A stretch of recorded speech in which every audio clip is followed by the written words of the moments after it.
வணக்கம். இன்றைக்கி நம்ம பார்க்க போகிற சமையல் என்னென்னு பார்த்திங்கன்னா, இரும்பு சத்து அதிகரிக்கிற மாதிரி கருவேப்பிலை தக்காளி சட்னி எப்படி செய்யலாங்கிறத பார்க்கலாம். இந்த சட்னி இட்லி, தோசை, சப்பாத்தி, சாதம் எல்லாத்துக்குமே அருமையாக இருக்கும். டேஸ்ட்டு சூப்பராக இருக்கும். ஸோ வாங்க இந்த அருமையான கருவேப்பிலை சட்னி எப்படி செய்யலாங்கிறத பார்க்கலாம். ஃபஸ்ட்டு ஒரு பேன் எடுத்துக்கலாம். இதில் வந்து ஒரு 4 டேபிள் ஸ்பூன் அளவுக்கு எண்ணெய் விட்டுக்கலாம்.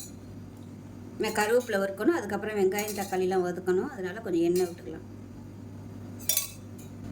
எண்ணெய் நல்லா சூடானதும் மெஷரிங் கப்பில் 1 கப் அளவுக்கு கழுவி காய வச்ச கருவேப்பிலை சேர்த்துக்கலாம்.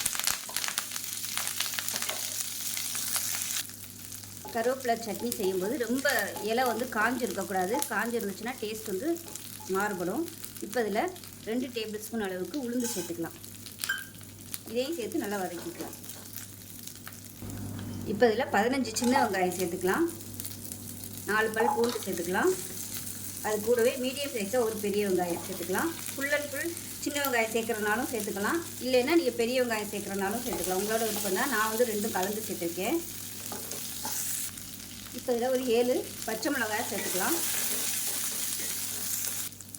இப்போ இது கூடவே தேவையான அளவுக்கு உப்பு சேர்த்துக்கலாம். ஒரு 1/4 டேபிள் ஸ்பூன் அளவுக்கு கல் உப்பு சேர்த்துருக்கேன். இப்போ பாருங்கள், வெங்காயம் எல்லாம் ஓரளவுக்கு நல்லா வதங்க ஆரம்பிச்சிருச்சு. இதில் சும்மா ஒரு கைப்பிடி அளவுக்கு கொத்தமல்லி இலை சேர்த்துக்கலாம். மீடியம் சைஸாக 2 தக்காளி கட் பண்ணதை சேர்த்துக்கலாம். இதையும் சேர்த்து தக்காளி நல்லா மசிஞ்சு வர அளவுக்கு வதக்கி விட்டுக்கலாம். இப்போ இதில் சின்ன சுண்டக்காய் சைஸுக்கு புளி சேர்த்துக்கலாம். இப்போ பாருங்கள், தக்காளி நல்லா வதங்கிடுச்சு. இப்போ இதில் ஒரு 3 டேபிள் ஸ்பூன் அளவுக்கு துருவன தேங்காய் சேர்த்துக்கலாம். இது வந்து ஆப்ஷனல் தான். தேங்காய் சேர்க்காமே இந்த சட்னி செய்யலாம். சேர்த்திங்கனாலும் நல்லாயிருக்கும். ரெண்டுமே ஒவ்வொரு டேஸ்ட்டு கொடுக்கும்.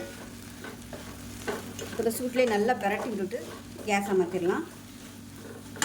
ஆற விட்டுட்டு நல்லா அரைச்சிட்டு பார்க்கலாம். இப்போ பாருங்கள், சட்னி நல்லா நைஸாக அரைச்சாச்சு. இது ஒரு பவுலுக்கு மாற்றிக்கலாம். இந்த சட்னி தண்ணியாகவும் வச்சுக்கலாம், கெட்டியாகவும் வச்சுக்கலாம். இப்போ மிக்சியை அலசிட்டு இந்த தண்ணியை வந்து சேர்த்துக்கிறேன். இப்போ எப்பயும் போல் தாளிச்சிக்கலாம். கடுகு, உளுந்து, கருவேப்பிலை, பெருங்காயம் போட்டு தாளிச்சிருக்கேன். அப்படியே அந்த சட்னியில் கொட்டிடலாம்.